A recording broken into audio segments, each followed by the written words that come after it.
그 말레나의 자산으로부터 투자를 통한 이 판매로부터 나온 그죠? 25,000달러죠. 25,000달러의 사용이라는 것은 아까 얘기했던 대로 집을 구매하기 위해서 이제 말레나의 그 자금에서 이제 일단은 다운 페이먼트 한 거 아니에요? 그것도 뭘까요? 에블린의 이름으로 한 거죠. 이름으로 일단은 뭐 공동 경비로 사용한 건 제외하고 25,000달러에 대한 부분들은 이제 이것도 뭘까요? 후견에 대한 어떤 신탁 의무를 위반한 것이다. 그러면 여기서 보기는 뭘까요? 차라리 25,000달러면 본인도 25,000달러 이렇게 내든지 해야 되는데 온통 이 리스크는 뭘까요? 말레나한테 다 뒤집어 쓰인 거죠. 그래서 25,000달러를 일단 자금으로 확보해서 집을 구매하는데 이제 우리가 계약금으로 쓴 거죠. 이제 그 신탁 의무를 위반했다고 본 거죠. 그래서 이러한 위반 사례는 뭘까요? 당연히 에블린의 고난을 후견인으로서 고난을 취소시키는 정당한 사유가 인정됐다, 구성됐다, 그러니까 인정됐다고 볼 수 있다는 거죠. 그 부분은 이제 결국은 이렇게 판시 내용을 볼 수 있는 거죠. 그렇다 그러면 이제 디스커션이 나오죠. 디스커션은 이제 앞에 나왔던 사실관계와 법률 내용들이 정리를 해야 되겠죠. 정리를 해야 된다. 법적으로 어떻게 정리할 것인가. 이 명령에 대한 그죠? 명령에 대한 항소 소송에서 에블린 뭐라고 주장하고 있어요? 자, 원심 법원이 자신을 후견으로서 후견의 지위를 해임했던 재량권을 이탈했다고 주장하겠죠. 또 뭐라고 주장하냐면 그 피고인의 자산을 운영함에 있어서 자신의 우선적인 목표는 당연하게 피후견인의 인생이 그죠? 안락하고 가능하면 즐겁게 하는 것이 목적이었다라고 이제 주장하는 거죠. 에블린 입장에서는 그렇게 얘기하겠죠. 그리고 또 뭐라고 주장하냐면 자, 그 문서화되지 않은 경비죠. 문서화되지 않은 경비에 대한 말레나의 자산에 대한 문서화되지 않은 경비, 제출되지 않은 지금 아까 얘기했던 47,000달러에 대한 문제를 환불하라, 그죠? 지불하라, 지불하라고 한 법원의 요청은 이제 요청이 뭘까요? 본인 입장에서 뭘까요? 자신이 회계 보고에 있어서 그렇게 중요하지 않은 그죠? 잘못에 대해서 그죠? 벌을 가하는 벌칙을 부과하는 그죠? 내용이라 보는 거죠. 그러니까 법원 입장은 뭘까요? 정확하게 그 부분을 우리가 명시를 해서 해야 되는데 4만 달러뿐만 아니라 아까 얘기했던 25,000달러도 어떻게 해요? 그 리스크를 상대방한테 완전히 전가시키는 부분이 있죠. 하지만 지금 에블린 뭘까요? 이렇게 뭐 그렇게 중요하지 않은 그죠? 그런 실수에 대해서 잘못에 대해서 우리가 벌칙을 가하는 그런 문서화되지 않은 경비에 대해서 다 토해내다 라고 하는 그 원심법원의 요청을 주장한 거죠. 그러니까 뭐라 그랬어요? 자, 본디 후견이라는 것은 뭘까요? 피후견에 대해서 신탁 의무를 지게 되어 있다는 얘기죠. 그래서 이러한 의무라는 것은 후견인으로 하여금 뭘까요? 피후견의 최고 이익을 위해서 행동을 해야 되고 당연하게 후견인의 이익을 위해서 자신의 결정을 내리지 못하도록 하는 거죠. 자신의 결정을 권한을 행사하지 못하도록 하는 이것이 바로 신탁 의무죠. 신탁 의무다.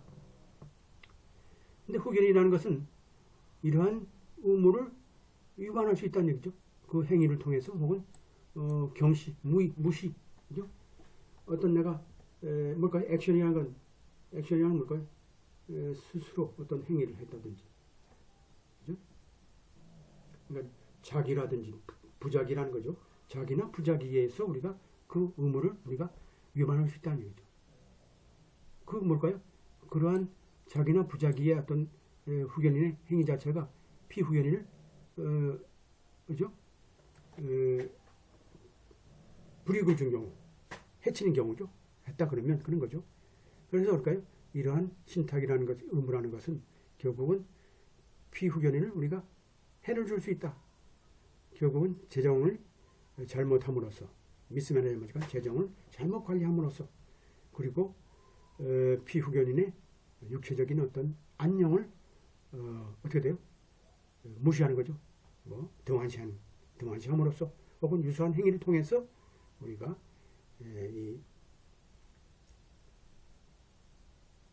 신탁음을 갖고 있는 후견인 자체가 피후견인을 우리가 위험에 그죠? 이렇게 이르도록 할 수 있다는 거죠. 또 이러한 신탁이라는 것은 결국은 어떤 책임이 부과되냐면 만약에 자신의 어떤 결정이죠. 자신의 스스로의 결정 권한이라는 게 결국은 피후견인의 경비를 이용해서 후견인의 이익을 위해서 그죠?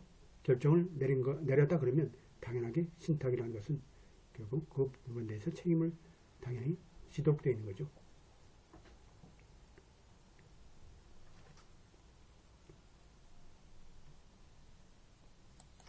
자, 이것은 이제 finding of fact를 우리가 앞에서 사실관계를 내용들을 잘 봤습니다만 이 사실관계를 보게 되면 에블린의 그죠 주장 자체가 잘못됐다면 그죠 허위라는 것을 우리가 알 수 있다는 거죠. 그러니까요. 그 주장이 뭘까요? 이 원신법원 자체가 자신을 회계의 잘못으로 인해서 우리가 벌칙을 가했다는 그런 주장이죠. 이 주장이 잘못됐다는 걸 우리가 알 수 있다는 거죠. 그래서 이 사실관계를 보게 되면 자 말레네 자체가 아주 무수한 어떤 보호, 그죠? 의료 보호 혹은 간병을 받았다 할지라도 에블린 자체가 사실상 자신의 어떤 신탁 의무를 완전하게 도외시했다, 무시했다는 거죠. 거의. 결국은 이제 그런 신탁 의무라는 뭘까요? 말레나의 이익을 위해서, 필요에 의해서 이제 필요로 하는 그러한 자산을 보호하고 관리하는데 그런 보유하는 관리하는 그런 신탁 의무를 우리가 완전하게 거의 완전하게 무시했다는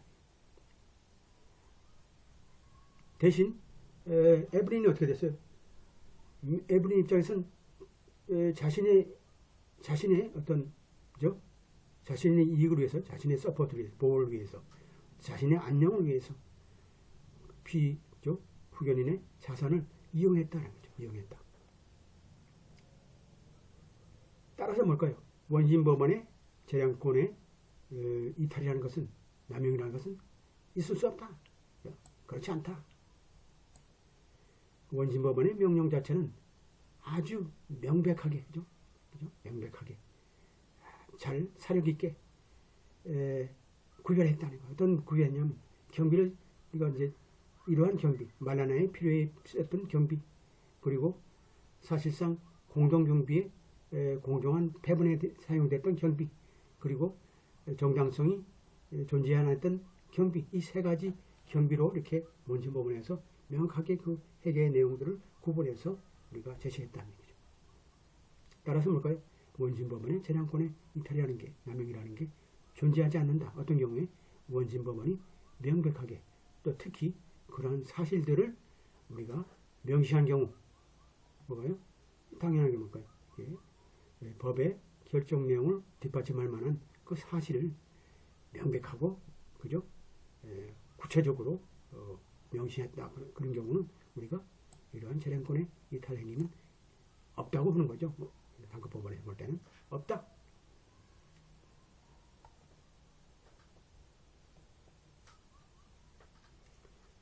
자, 원신법원의 결정 자체는 완전하게 이러한 후견인 관련법이 후견인 법의 일반 원칙에 부합된다. 그리고 후견인인 에블린님을 우리가 원신법원에서 어떻게 돼요? 벌칙을 준 건 아니다는 얘기죠. 이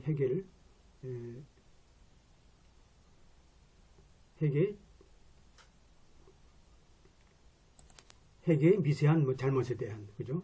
에블린에 대해서 우리가 벌칙을 가한 게 아니다. 오히려 뭘까요? 법의 그죠? 법원의 이 법적인 그죠? 법률적인 권한을 행사한 거죠. 사용한 것이다. 어떤 경우일까요? 아까 얘기한 대로 어떤 이 사건과 관련해서 이 상황에서 법원의 판단이 적절하다 그러면 우리가 법원에서는 어떠한 명령을 내릴 수 있는 법률적인 권한이 있다는 거죠. 법률적인 권한이 있다. 이제 프랭클린 가든스 코드 402조에 나와 있던 내용이죠. 따라서 이제 이 법원, 고등법원에서 뭐라고 우리가 인정할 수 있냐면, 자, 집에서 말레나에 대한 이 보호라는 거죠. 간호라는 것은 특히 특별하게 비용이 드는, 그죠?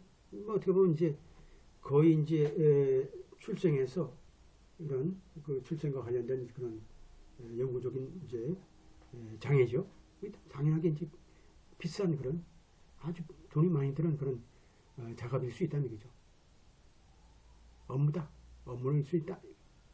하지만 그러한 경비 자체는 에블린이 우리가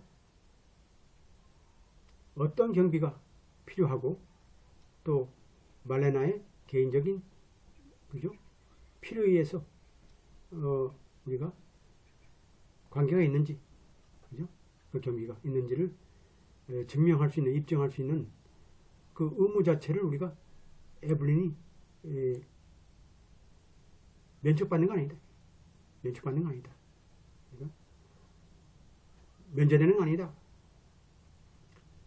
그래서 이제 원심 법원에 이러한 사실관계에 대한 확인 내용 자체는 뭘 증명했냐면 에블린 자체가, 그죠? 에블린 자체가 소위 후견인의 자산 자체를 말레나의, 그죠? 별도 자산이죠. 말레나의 이익을 위해서 필요에 따라서 사용되는 어떤 별도 자산으로 활용돼야 되는데, 그죠? 오히려 에블린의 자신의 음식이라든지 또 주택이라든지 다른 개인 경비를 위해서 지불한, 그죠? 개인적인 자산으로서 취급을 했다. 그죠? 취급을 했다. 아마도 별도 자산으로 해야 되는데 그렇지 않다는 얘기죠. 그냥 이 커밍글 해가지고 적절하게 그냥 돈을 뺏은 거죠. 그렇다. 그래서 어떻게 돼요? 원심법원의 판단은 올바르다. 재량권 이탈이 없다. 그래서 결국은 이 판결 내용을 보게 되면 여러분들이 원심법원의 어떤 재량권이 굉장히 크죠. 크지만 우리가 재량권을 이탈하지 않는 범위 내에서 우리가 적절하게 그 회계 내용에 따라서 우리가 분석해서 세 가지로 나눠서 실제로 후견인 부분에 대해서 우리가 에블린을 해임시키는 그런 조치가 정당하다라고 인정한 그런 케이스죠.